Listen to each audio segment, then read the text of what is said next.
Does she do it here in Washington? So I do have some reporting on that. Do? Yeah, I think that the tentative plan is to do it in Washington. Okay. I think another news outlet, maybe NBC, has reported that they are looking at Howard University, which would make sense because that's where she went to college. Yep. But I think the fulfills the bio a little bit. Yeah, so I think the plan is potentially to have her here. Fascinating. Mm-hmm. So yeah, who says there's a problem with Washington, right? Going to do it tonight, potentially a week from tonight. But I don't suspect that will be a victory speech no matter what happens, right? The Democratic campaign will be a little more careful waiting for results? I don't know. I mean, it's hard to tell what's going to happen. Or is it a race to claim victory? Well, also so much of the voting, there has been a ton of voting in swing states that has been happening early, a lot of early voting. And so I think it's a question of also when they get those ballots in. I'll be thinking of you this weekend as you make track south, and we'll see you in our special coverage, I hope, on Tuesday night. Election night with, of course, Nancy Cook from our political team here in Washington. I'm Joe Matthew. Thanks for being with us on Balance of Power. Our panel is with us.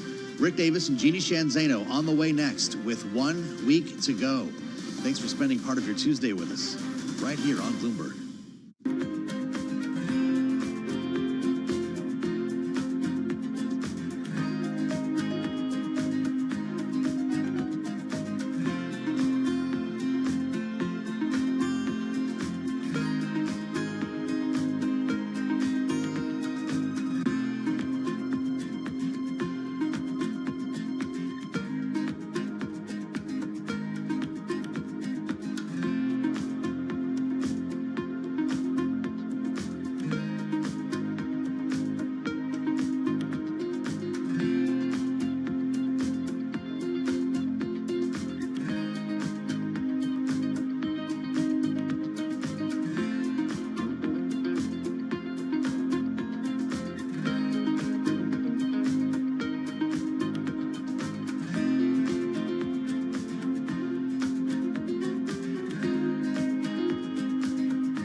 It's 12:40 on Wall Street. I'm Amy Morris. Equities struggled to find direction after a report showed U.S. job openings fell in September to the lowest since early 2021.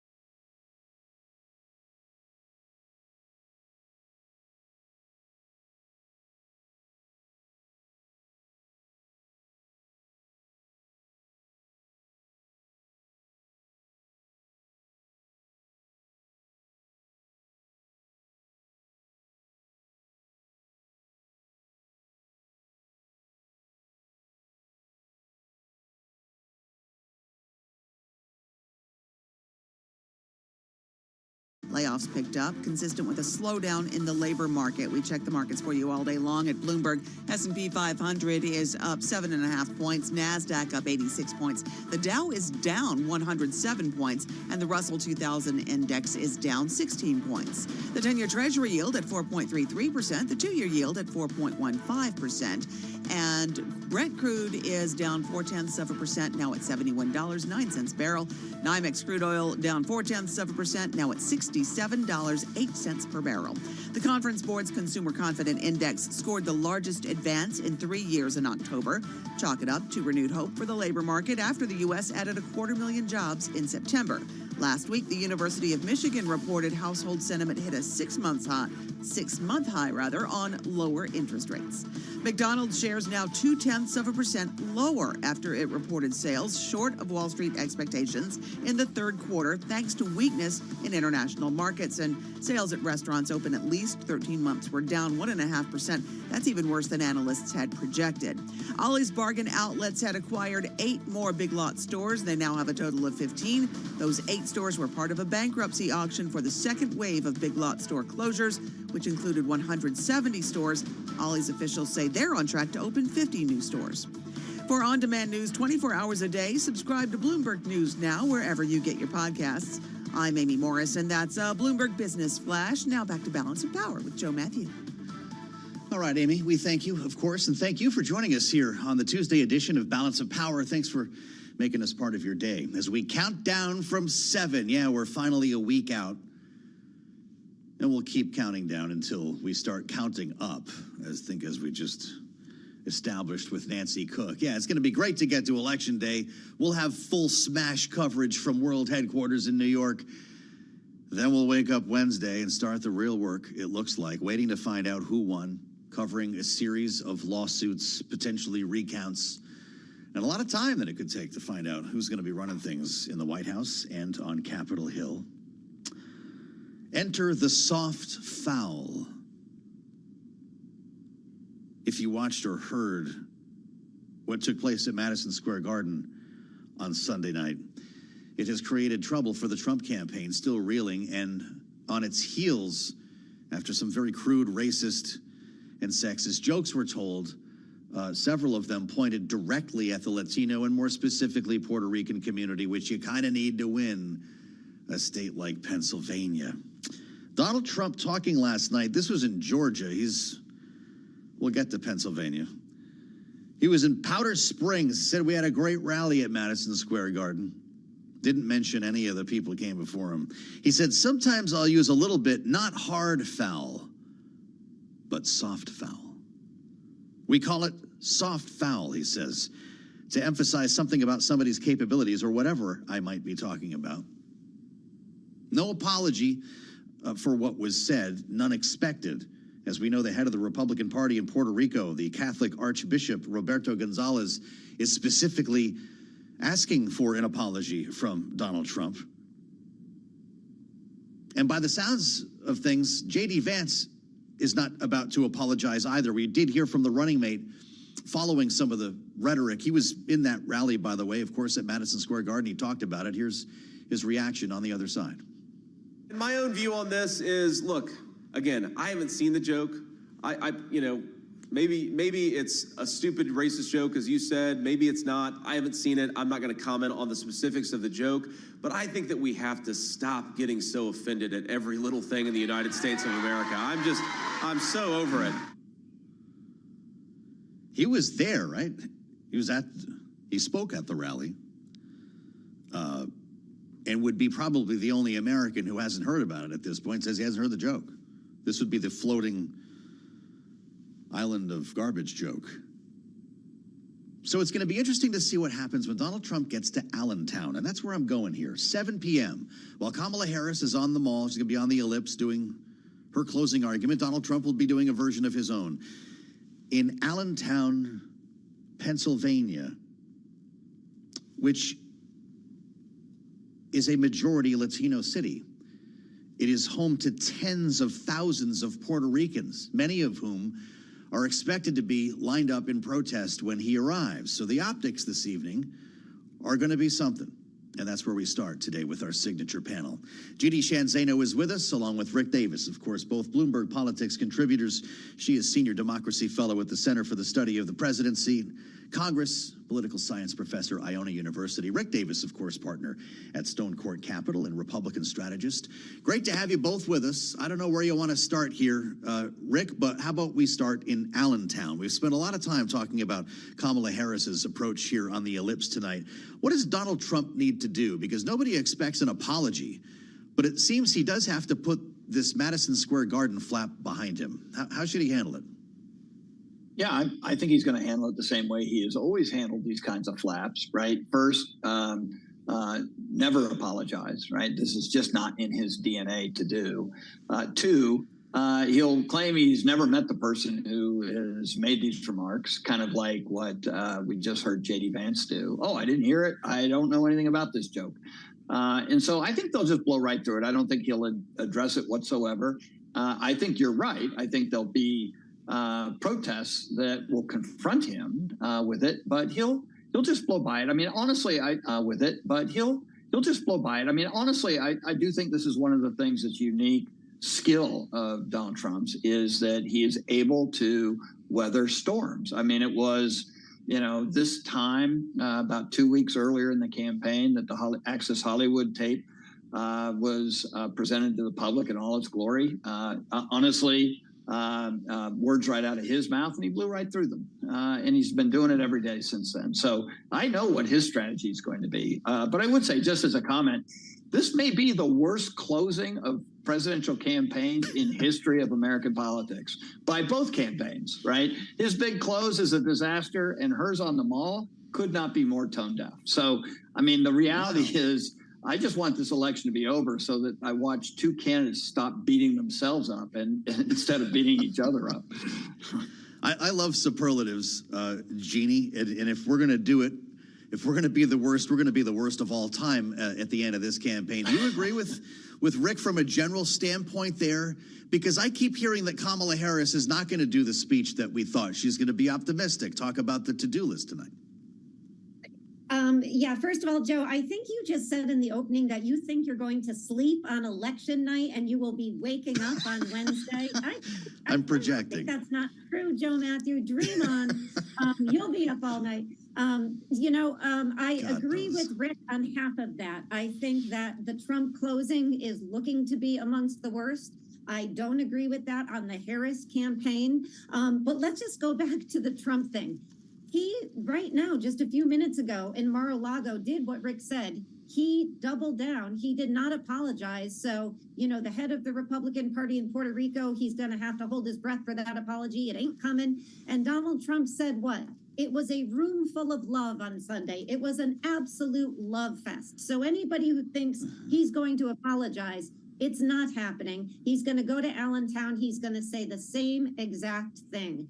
And this is political malpractice, what they have done at Madison Square Garden. The speech was in the prompter. It was vetted. They took out a part of it, which I can't repeat here about Kamala Harris. They're saying now that he was ad-libbing the Puerto Rico line, that there's some, people who said it's not true. So, they knew what they were doing.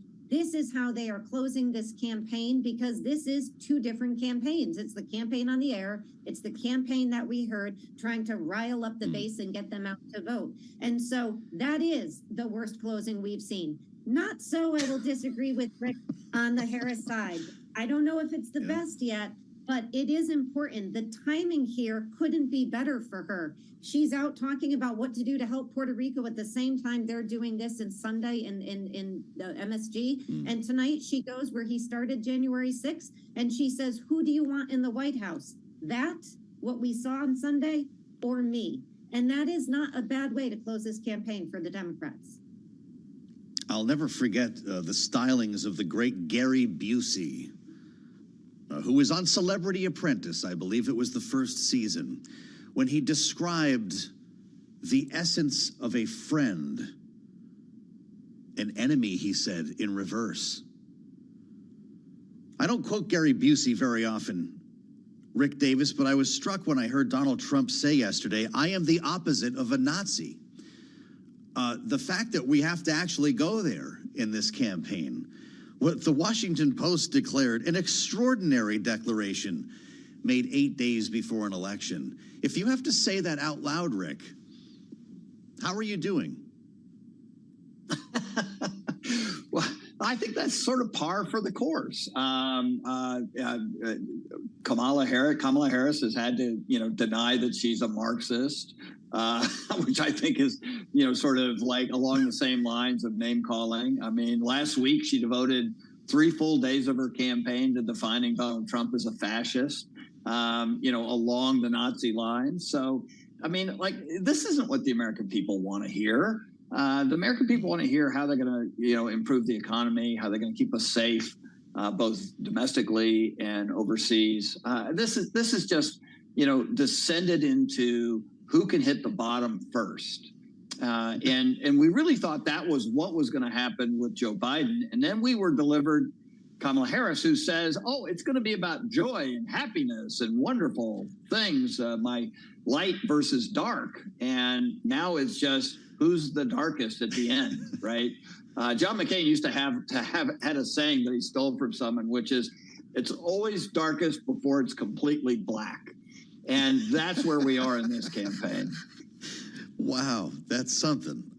Allentown schools will be closed for the day. Jeannie, out of an abundance of caution. Is this silly and offensive joke the October surprise?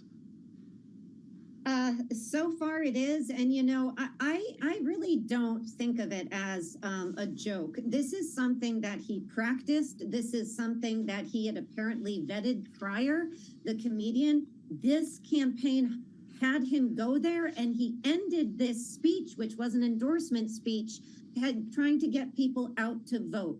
Yes, if this was in a comedy club, we could attribute it to a silly, bad joke. This was at a major closing campaign rally. And so I think for J.D. Vance and others to go out and say, oh, just take a joke, it's all funny. It's really not funny. We'll have to see if it lands politically, but it wasn't funny. And it is indeed very, very harmful. And that's why you have people, even Peter Navarro, coming out and saying, this is absolutely unacceptable. And this guy, and he called him a choice name that I can't repeat. That's Peter Navarro. He's almost as MAGA as you get. So, listen, the campaign went all in on this. They knew what they were doing. They did it because they thought it could help rally a base, and it wouldn't get as much traction as it did. Timing being what it is, it has gotten traction. I mean, look at Nate Silver showing today. Now it is being more Googled, or the most Googled since Donald Trump's assassination attempt. Yeah. So they have a problem. Imagine. They know it. They're trying to move on, but they're having trouble doing that. Jeannie mentioned he workshopped it. The Bulwark did some good reporting on this. NBC News now says Hinchcliffe, this is the so-called comedian, practiced this at the Stand Comedy Club in New York City. A couple of NBC News producers happened to be there. The joke did not draw laughs, they say, just a handful of awkward chuckles. Hinchcliffe telling the audience he would be performing at the Madison Square Garden rally the next day, and said multiple times during his routine he would get a better reaction, quote, tomorrow at the rally, unquote. Bulwark, Rick Davis says the campaign did see the script first, and they took an offensive word out of it, which I believe he used anyway, and that this, among other lines, were ad-libbed. Does that sound like reality for someone who's thrown some pretty big campaign events before? Sure. First of all, you'd never let anybody on a stage like that you didn't know what their remarks were going to be. If you do, then that's just, irresponsible malpractice from a campaign point of view. Two, why the heck are you putting a comedian up before a closing rally? I mean, I just really question the judgment of the campaign team who thinks that somehow would be entertaining, even if they have to hear from aldermen from every precinct in New York State. At least it's dependable and it's on message. And by the way, this wasn't the only one off message, right? They had people all day, 6 hours worth of 5 hours worth of programming over and over and over, making incendiary remarks. And all those things were likely approved in advance. So look, if you're the campaign, this is the problem you created for yourself. No, but this was not a Democratic attack line or an ad that went after you. This was your own event, closing the campaign, where you told all the media, please report this, because this is our closing argument. And now they're getting exactly what they asked for. Somebody grab a fire extinguisher. Rick and Jeannie will be back with us in hour 2 on Blue.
world of politics to the world of business. This is Balance of Power.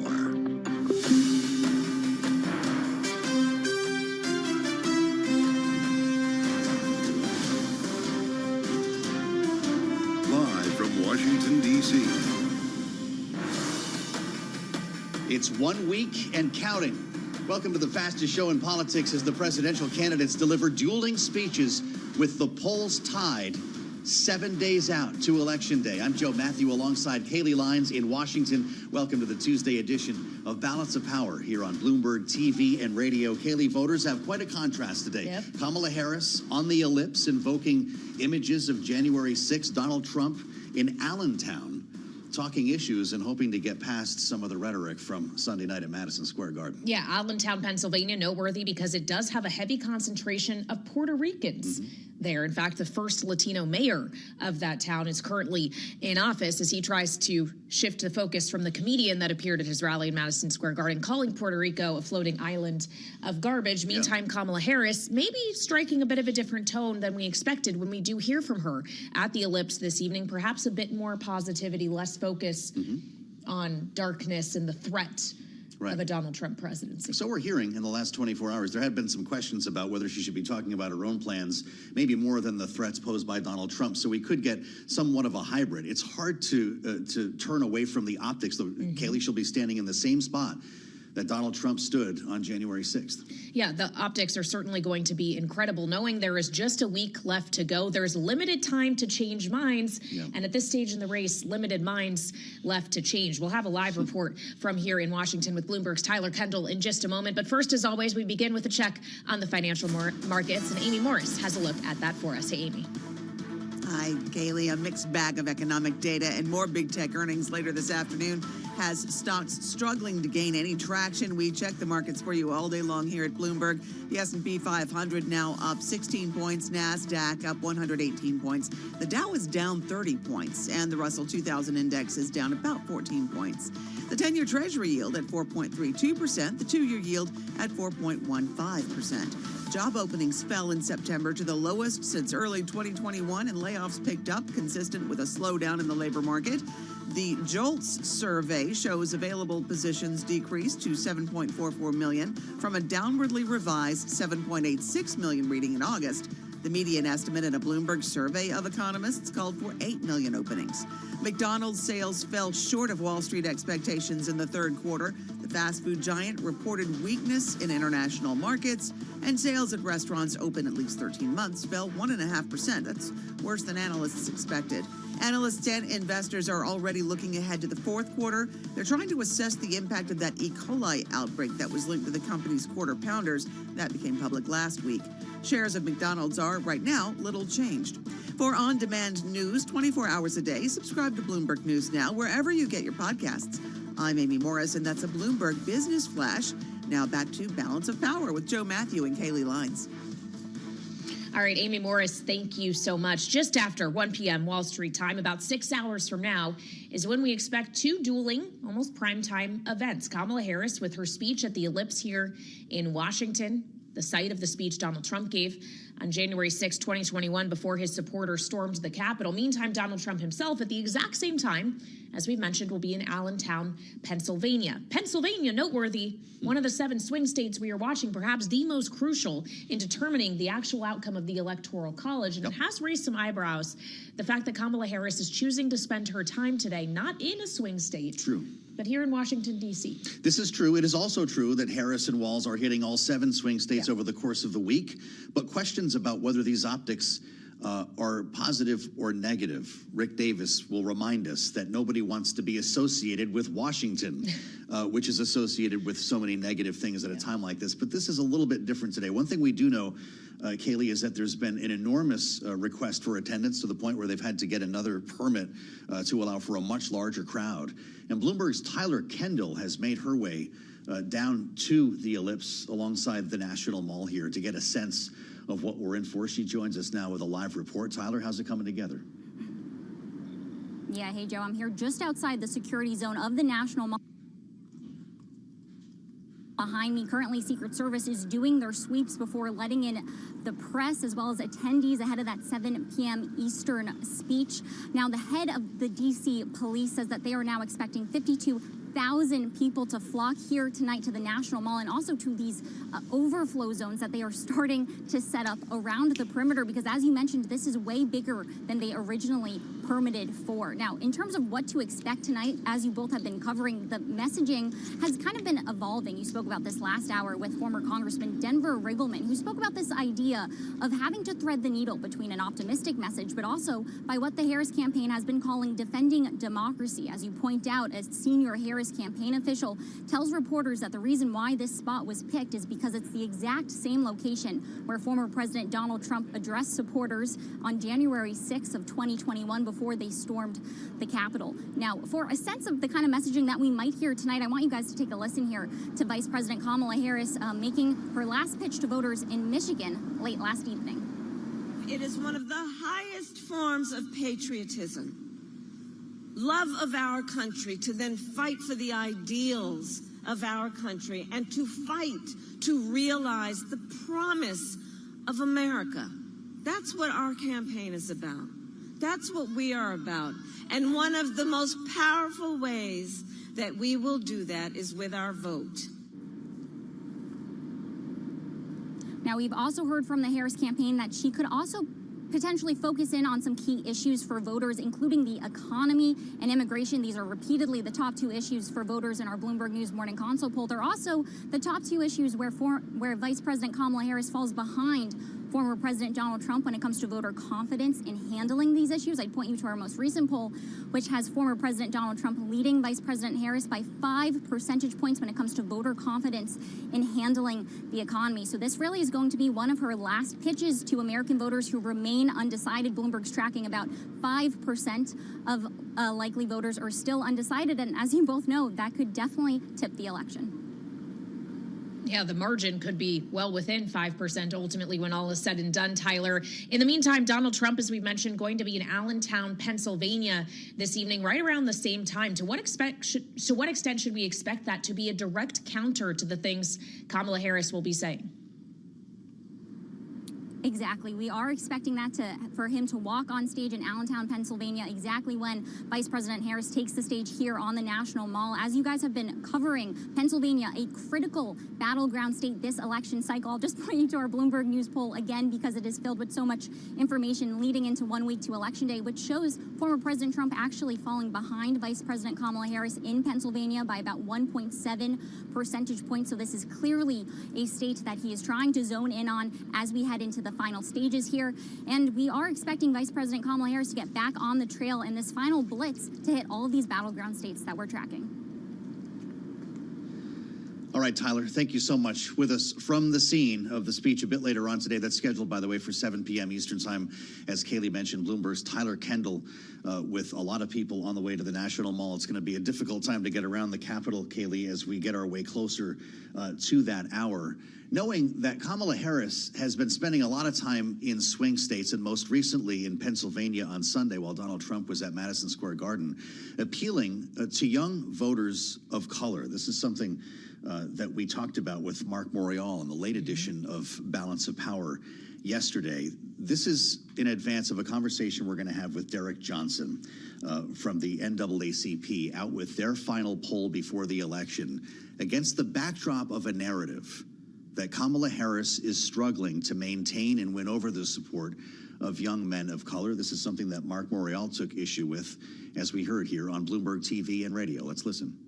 There is no doubt, in this instance, many black men whose votes are competitive, who are up for grabs. And so Kamala Harris has got to earn those votes by educating people about both her platform, her stance, and her record. So as we consider those votes, as Joe alluded to, we do have new polling data out from the NAACP, which actually finds that Donald Trump's support among black men under the age of 50 is dwindling, dropping from 27% when they asked this same question in a survey last month to now 21%. In the meantime, Kamala Harris's support among this bloc has jumped from 51% to 59% over that same time frame. So for more on what's really going on here with this important demographic, we turn to Derek Johnson, the president of the NAACP. Thank you so much for being with us here on Bloomberg TV and radio. There's just a week left to go to change the minds of Black men, of Black voters in general. What are you seeing in real time? Well, it is the trend of what happens during this stage of the election cycle. After Labor Day, people slowly begin to pay more attention, the average voter. The closer we get to the election day, we are finding, as we've always found, that as people pay attention, they educate themselves around what's important. This election isn't about the individual candidates. It's not even about the political parties. It's about the public policy priorities. And the more young African-American voters, particularly those who are under 50, get factual information about what's at stake, we're beginning to see a shift, a gradual shift towards Vice President Harris. It was to be expected because during this period of time, this is what always happened. But it's really important that those voters are spoken with, they're listened to, and as they understand the value and the importance of their vote. Director Johnson, it's good to have you back on Bloomberg TV and radio. You know the narrative that we heard over the summer, to your point, before Labor Day, although a little bit after. The story was that young men of color were gravitating toward Donald Trump, that this was a Republican nominee that was accomplishing something that the GOP was not used to, making inroads with a community that was typically not favorable to the Republican candidate or the nominee in this case. Does he deserve some credit as a Republican for crossing those lines to break through with young Black men? Well, embedded in your question is if that was a factual statement. I have heard over the last 5 election cycles about this drifting of core Democratic voters in one direction as a result of some strategy from the Republican Party. I recall hearing it in 2000 and 2004 as it relates to the Latino community. I can recall hearing some of the same narrative around the African-American community, broadly speaking, particularly 2012 and 2016, but especially 2016. And so that's a narrative that's great for media consumption, but I have yet to find any factual basis for much of the narrative. The polling we did is a random sample, and originally it was a question around voters under 50 who are African Americans who felt no one was speaking to them, they're not being heard, and the importance of their vote. But as you close the timeline past Labor Day, as voters are spoken to, they are being heard, and they understand the impact and importance of their vote. As it relates to the public policy issues that are on the table, we begin to see the natural shift as we have identified in our poll. And polling is only a snapshot in time. This was early October. Now we've analyzed the poll. Considering what happened last week, and particularly Sunday, there's even a greater shift, I would predict. Well, as you allude to Sunday, there obviously were a number of racist remarks made at the Madison Square Garden rally for Donald Trump, not necessarily by the former president, but by many of those who spoke before him. What do you make of where we are rhetorically right now, Derek, and what this signals about the way the country can move forward toward the advancement of all people, colored people included? Well, we've gone from the loss of stability in our public discourse around viable candidates to the loss of supporting the importance of democracy. What we witnessed on Sunday was a show of fascism. You know, I just completed Robert Caro's book on LBJ. And he talks about the Nazi gathering in the 30s as a backlash to New Deal policies. And what he describes in his book and what I see that took place at Madison Square Gardens is very similar. You're talking about appealing to the lowest common denominator around the racial construct and ethnic background across the board. That has nothing to do with strengthening our democracy or the traditional debates around the role of government and taxing. That is about creating a space of otherizing whole communities and dehumanizing people in general.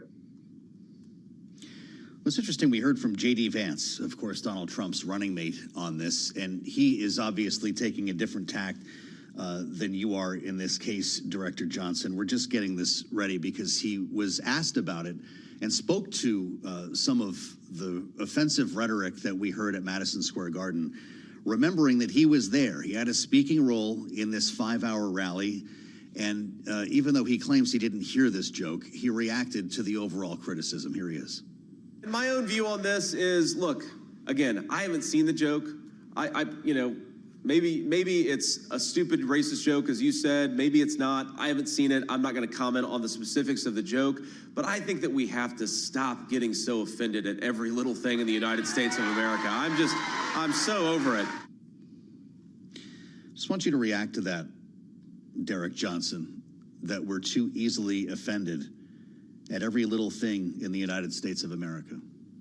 Deny its existence, diminish its impact, pivot back to the message, and then carry on with the message of otherizing individuals, demeaning communities, and trying to create a space where white supremacy exists. It was the same thing during the debate, that you use 3 strategic tactics. You call out xenophobia, they're taking our jobs. You put a racialized lens on it, those Haitians, and then you create a reality where you say these individuals are not even human by saying they're eating our dogs and cats. It's a strategy that's tried and true where you otherize communities to try to prop up and motivate a base to vote against all of these impending, not subhuman individuals who are taking something from us. And then when you get caught in that, you deny it existed, you try to marginalize its impact, and then you pivot back to your message. So that's the messaging we're hearing from one side.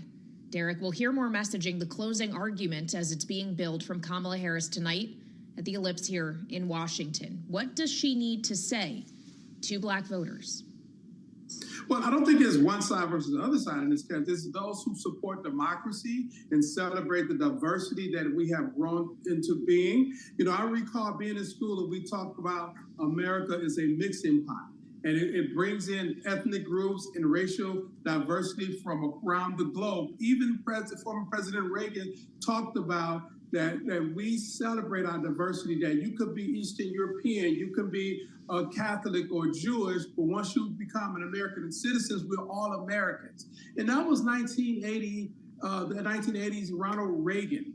Unlike anyone else, they say this is the leader of the party. He's the shining example, and they have the party so far from that example. This evening, I would only think that the vice president would speak to all Americans to talk about the strength of our democracy, the need to protect our democracy as we look forward to a future that's inclusive, productive, and continue to lead this globe as the leading democracy, and doing so without tearing anybody down and maligning any particular individual or community.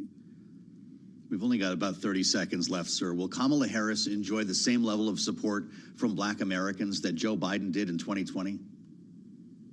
I believe that Americans will turn out to the polls, especially Black Americans, to support what could potentially be the first African and East Asian president female of this country. Appreciate your sharing the new polling info with us. Stay in touch with us. Derek Johnson, of course, President, CEO of the NAACP, in an important conversation here on Bloomberg TV and radio. We'll assemble our panel next on the fastest show in politics. They're with us today, Rick Davis and Jeannie Shanzano. With 1 week to go, we'll look ahead at the dueling speeches, the closing arguments, and the stakes at hand in this election, as you would expect, right here on Bloomberg TV and radio.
It's 121 on Wall Street. I'm Amy Morris. The S&P is seeing some mild gains at this hour. The NASDAQ, though, it's headed for an all-time high as traders wait for earnings after the bell and really throughout the week. We check the markets for you all day long here at Bloomberg. The S&P 500 up 15 points, NASDAQ up 128. The Dow is down 74 points, and the Russell 2000 is down 12 points. The 10-year Treasury yield, 4.29%, and the 2-year yield at 4.13%. Consumer confidence increased in October by the most since March of 2021. Optimism about the broader economy and the labor market. The Conference Board's gauge of confidence jumped 9.5 points to 108.7. It's the highest level since the start of this year. The median estimate in a Bloomberg survey of economists called for a reading of 99.5. McDonald's sales fell short of Wall Street expectations in the third quarter. The fast food giant reported weakness in international markets, and sales at restaurants open at least 13 months fell 1.5%, which was worse than analysts had projected. Analysts and investors are already looking ahead at the fourth quarter. They're trying to assess the impact of that E. coli outbreak linked to the company's quarter pounders that became public last week. And after the closing bell, we are waiting for earnings, including Alphabet, Visa, Electronic Arts, and AMD. For on-demand news 24 hours a day, subscribe to Bloomberg News Now wherever you get your podcasts. I'm Amy Morris, and that is a Bloomberg Business Flash. Now back to Balance of Power with Joe Matthew and Kaylee Lines. All right, Amy Morris with a look at the Tuesday trade. That means we're 1 week out from the most important Tuesday of the year, at least for those of us in Washington, but I think others as well. I'm Kaylee Lines alongside Joe Matthew as we look here on Balance of Power at the week ahead until Election Day on November 5th. As we know, the election already is well underway. Millions, tens of millions of ballots have already been cast, including in the states that ultimately could decide the outcome of this race. But November 5th is still the important day that at least Donald Trump is watching. He said this in Georgia yesterday. We stand on the verge of the 4 greatest years in American history. With your help from now until Election Day, we will restore America's promise and we will take back the nation that we love. November 5th will be the most important day in the history of our country, and together we will make America powerful again. Fast forward to today, with 7 days to the election, 1 week out, dueling speeches right around 7 p.m. Eastern Time. Donald Trump will be in Allentown, Pennsylvania.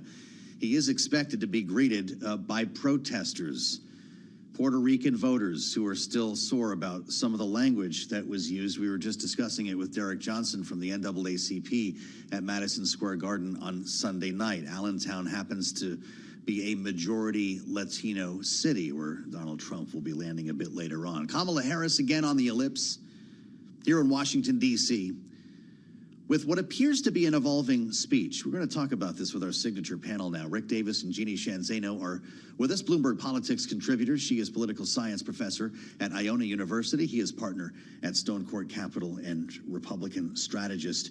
Jeannie, what do you make of what seems to be the late hour reframing of this address, one that was aimed at calling out Donald Trump as a threat to democracy, to bring people back to those visceral feelings they had on January 6th, now being framed as a speech about optimism? She'll be talking about her to-do list and contrasting that with Donald Trump's enemies list. Is that a better tact? You know, I think it is. When we think about it in the most basic terms, she has to appeal to this 4 or 5% of undecided voters in 7 swing states. So these are people who, for whatever reason, are uncomfortable with Donald Trump, and Sunday gave them a lot more to be uncomfortable with, but are not quite sold on Kamala Harris. So she's got to do exactly what you just said, Joe, which is remind them why they are uncomfortable with Donald Trump and don't want to go back to that, and also give them that permission structure to support her. And I think of it as more than permission. I think of it as reminding ourselves she's only been at the top of this ticket for about 100 days. So it's not just giving them permission, but giving them a reason to vote for her, which is that she is competent, she is able, and they can picture her in the White House managing the economy and in a way that makes sense, and also protecting their rights and liberties, including the right to choose. So she's got to walk both of those lines for that small sliver that's still undecided and get them out to vote for her, at least some of them.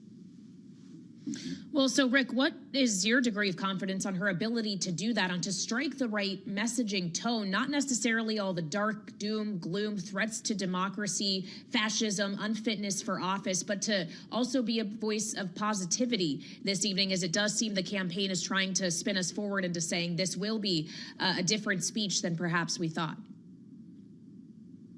Difficult to produce a great contrast ad where you talk, positively about your message and negatively about your opponent in the same 30 seconds. She's going to have an hour to do it, and it's still a difficult task to perform.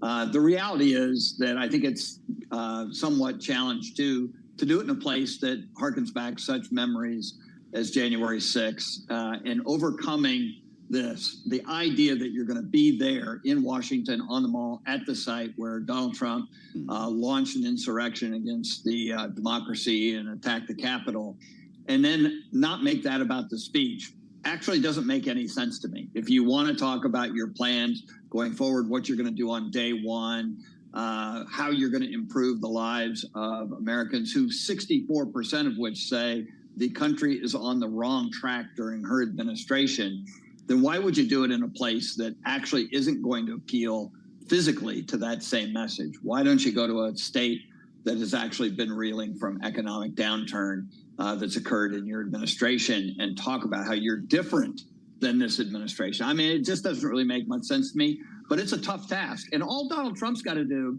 in Allentown, after dodging the Puerto Rican protesters, is to say they broke it. You all agree with that.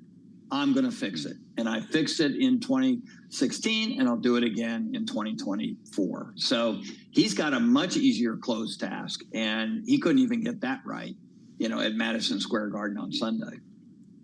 Wow. I wonder if this helps to justify the choice of venue for Kamala Harris this evening, Jeannie. It's polling from Siena College, and a carryover number that we got out of the New York Times today. Jumped off the page. Nearly half of all likely voters, 46%, said Donald Trump was acting within bounds when he tried to overturn the results of the 2020 election. That is an increase from the 39% of voters who said the same in July of 2022, the normalizing of January 6th. Is that enough reason for her to be there? I think that's part of it. I also think the campaign feels that they want to put before voters a reminder, a visual reminder, if you will, choosing this venue, of the seriousness of what they have to do when they go in the voting booth, those who still have to vote. And this is a helpful reminder of that. And I would also just note, Donald Trump was in Mar-a-Lago today giving a prebuttal to Kamala Harris's speech tonight. And what did he say? He said Madison Square Garden was beautiful. It was full of love, far from the apology some people are expecting. And it's a reminder, again, of January 6th, a day when people were attacked, including police officers who eventually died, including people in the protest. Another day he described as a day of love. So it's not just Kamala Harris reminding people of this. It is Donald Trump himself. He is doing himself and his campaign a disservice by not focusing on what his ads are focusing on, quite frankly, which are these policies that people are not happy about. His undisciplined nature is getting caught up with him, essentially. And this is a reminder of that as they go to the ellipse today. Yeah, the love in that room was breathtaking. One quote from Donald Trump's media appearance, I will say, or speech, Rick, because while it was billed as a press conference, he did not, in fact, take any questions in Mar-a-Lago, but he will be in Pennsylvania this evening at the same time Harris is speaking. Does he need to have a better answer to what happened in Madison Square Garden when he speaks in a heavily Puerto Rican area? Yeah, look, I totally agree with Jeannie's assessment. This is maybe the worst run presidential campaign in the general election that we've ever seen. We used to applaud their efforts in the primary because they were pretty good at offsetting their opponents. But ever since they merged into the presumptive nominee perspective, Donald Trump and his campaign has done everything humanly possible to stop him from being president. Frankly, I think he's done more damage to his own campaign than the Harris-Biden campaigns have done to him. And the reality is, it's an easy giveaway, right? He gets up on the speech and he says anything that happened in Mar-a-Lago, that fomented racism or division in our community, I'm opposed to. Now, let me get on with my regular speech. But he doesn't do that, right? I mean, like, we've never seen him do that. He called January 6th a day of love recently. So I guess anything that is a negative attack on institutions that we care about and people that are part of our community is an act of love. I don't get it. This should actually be the easiest campaign to win. The Biden administration is horribly unpopular. People have not set aside the impact of inflation. And any Republican worth a grain of salt should be winning by 10 points in this election. The fact that it's this close is a testament to Donald Trump's inability to close the deal and actually act like a mature adult on the campaign trail. Well, Donald Trump is referring to something called the soft foul. Jeannie, we mentioned this a little bit earlier. Speaking yesterday, he said, sometimes I use a little bit, not hard foul, but soft foul, to emphasize something about somebody's capabilities or whatever I might be talking about. He does believe that the insult plays a role in political discourse, and that's why he's not going to apologize later, right? I guess so, but he's really not reading the room. The reality is that he is not a comedian in a comic store. He is running for president of the United States. And that takes a degree of seriousness and discipline that he simply is not exhibiting. And that is what is making even his supporters frustrated. Because if this election is about policy, he has a winning hand. But to Rick's point, he does everything to make it about everything but policy. MSNBC got hit for talking about this rally that he had Sunday and sort of the affinity to Nazi rallies. All he had to do was go into MSG and say, I am not a Nazi. We are not that. And he did anything but, as did his campaign, which has really gone off the rails at this point, and it is doing him an enormous disservice. And so if he can contain himself for a week, he might have a shot here. But this is getting from, bad to worse at this point. And the only thing that can help him is if Kamala Harris can't close this deal tonight and as we go forward. All right, Jeannie Shanzano and Rick Davis, our signature political panel. Thank you both so much for joining us on the Nazi comment. We did hear about that from Donald Trump earlier today, saying he is the opposite of a Nazi. And Melania Trump, his wife, in an appearance on Fox, also said her husband is not a Nazi. I guess it raises the question of if you actually have to say that, what that Well, that's signals. a good point. Reminded me of Gary Busey on Celebrity Apprentice, one of the first seasons, when he explained that an enemy is a friend in reverse. He was pals with Donald Trump, right? If you have to explain that, it does say something about where you are. Yeah, well, we're going to take a look at where we are in one of the key states that matters coming up next, North Carolina. Its Secretary of State is going to be joining us in just a few minutes here on Balance of Power. So stay with us. For Kaylee Lines, I'm Kaylee Lines. That's Joe Matthew. This is Bloomberg TV and Radio.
It's 1:40 on Wall Street. I'm Amy Morris. A rally in some of the largest tech companies continues to push stocks higher.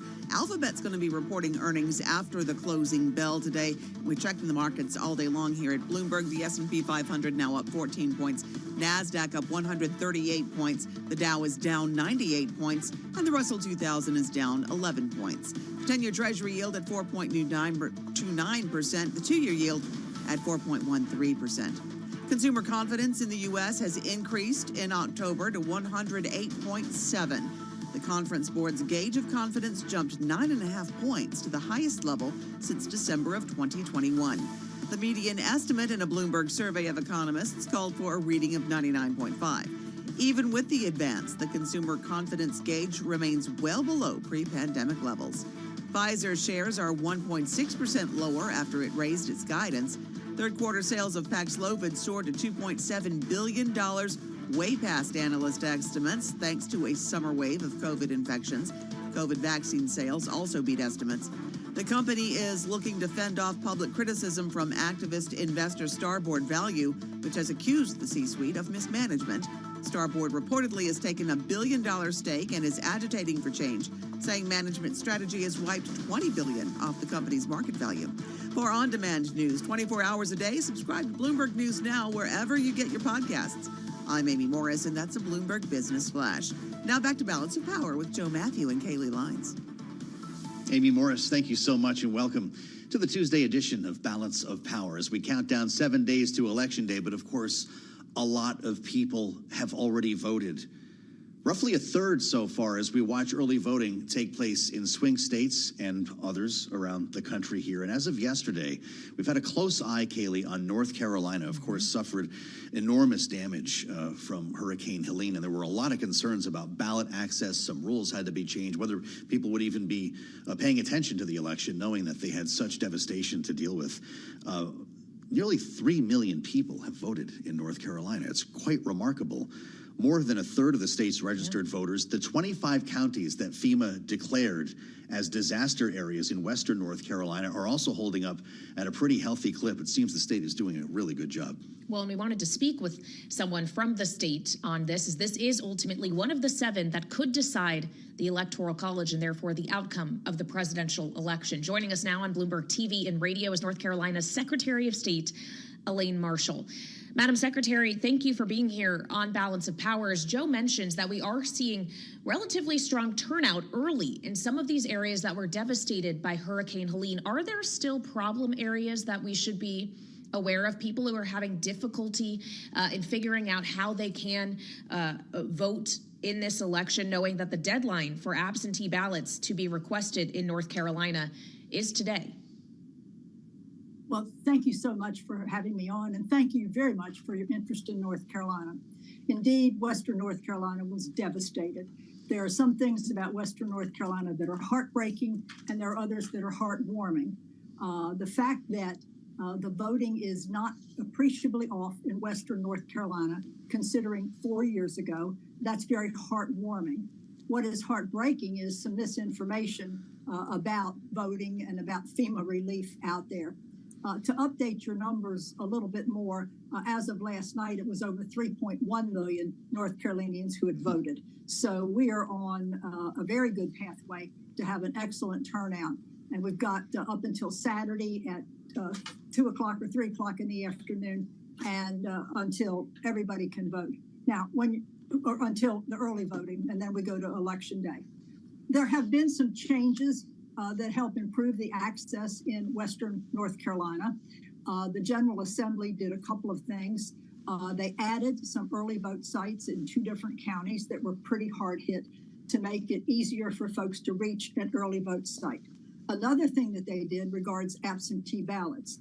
Previously, the law was that you had to return your absentee ballot to the county that issued it. They've changed that so that the absentee ballot can be returned to any county in North Carolina, and it will be counted. Folks that may have lost their absentee ballot because of the flood washing it away, or it was in the mail and the mail was washed away, they can get a new one. Of course, only one can be voted. If someone attempts to file a second one, that would be a campaign violation. But they're barcoded, And so we track ballots. Anybody, whether they're in the disaster area or not, can see that their vote has been counted. I voted the very first day of early voting, and it shows that I have voted and that my ballot was accepted. So it's in there to be read when they start reading the absentee ballots. So we've done several things here in North Carolina to help make it easier for folks. That doesn't mean the roads are great up there in some places, but certainly we want everybody who's possible to come to North Carolina and spend money, because so much of Western North Carolina is based upon its beauty and its hospitality industry. So please come back soon and be with us. Well, that was quite an update, on the ground view in real time, Secretary. You've had a lot of tough stuff thrown at you here. And I wonder what has been the greater challenge for you, the storm damage itself or the mis and disinformation that followed the hurricane that you referred to? Well, it's pretty hard to balance it out, but mis and disinformation is always a threat to democracy. And that is becoming a pattern. Whereas this natural disaster, we hope that we never see anything more like it again to that extent of damage. But mis and disinformation and how it changes people's mind and how people don't really use their good thinking brain to think through some things that they hear about out there is just pretty disturbing. And the fact that some people don't really haven't really studied civics and understand the different branches of government and who can do what. And, people can make outrageous statements when certain people have no authority over that particular thing at all. So you got to look for trusted voices to give reliable, good information. And we hope that people will, do a little research to figure out who is a trusted voice. Well, let's talk about one voice in a statement that has been made. Congressman Andy Harris of North Carolina, member of the U.S. House of Representatives, has said because of Hurricane Helene, the state legislature should consider awarding all of North Carolina's electoral votes to Donald Trump before the votes are counted. What is your response to that, Madam Secretary? I hate to be making a correction here, but it has gotten out. Representative Harris is a Maryland representative. He is the head of the Freedom Caucus. He is not a North Carolina representative. You're right. I apologize. Thank you for correcting me. That got twisted. Well, what he is saying, in essence, is that because of the disaster that affects about a million plus people, that we should disenfranchise the other 6.5 million voters in North Carolina. Now, that is an idea who does not have anywhere to go. That's a terrible idea. It is very anti-democratic. And fortunately, Representative Patrick McHenry, who is from the mountains and was on the higher leadership teams of the Republican leadership in the House, has debunked what this person has said.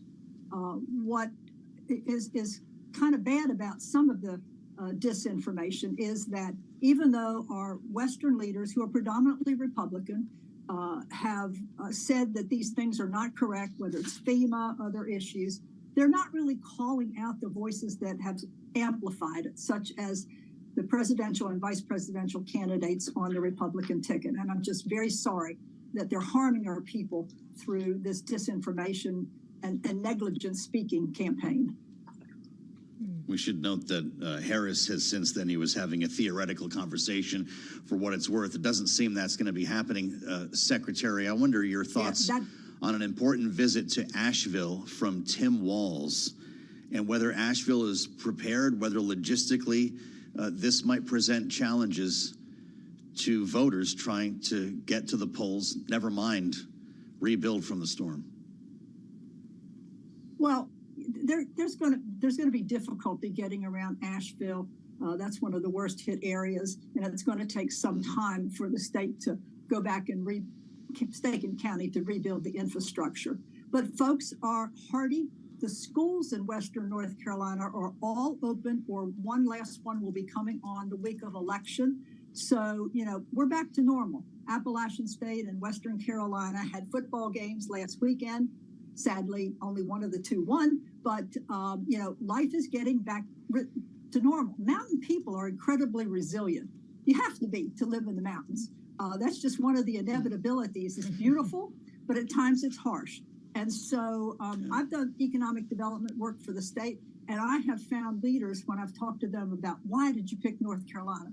or the mountains, because there's not a lot of flat land in the mountains to build plants on, nor to have agricultural fields. And this one particular company leader told me it was because of the resiliency of the people.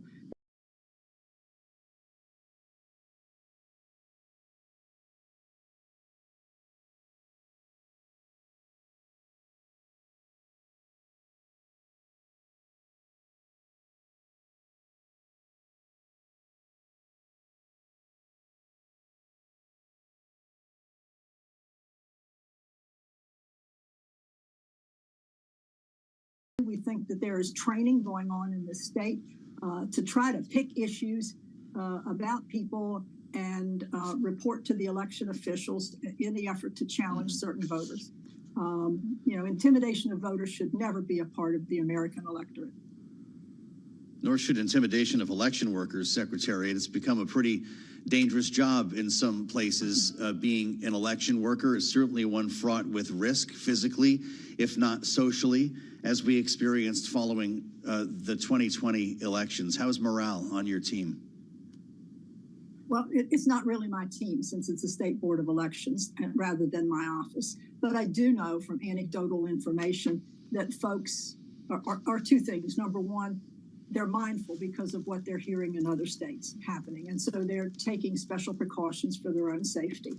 The other is that election workers do it not for the pleasure of sitting there for 12 hours a day and then more work later. And, it's a hard job. They do it because they're dedicated to their fellow citizens and they're dedicated to democracy.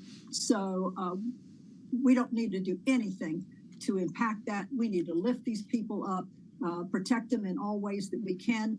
And our Board of Elections has multiple points of security, multiple engagements with various levels of law enforcement in case that's needed. Hopefully it will not be.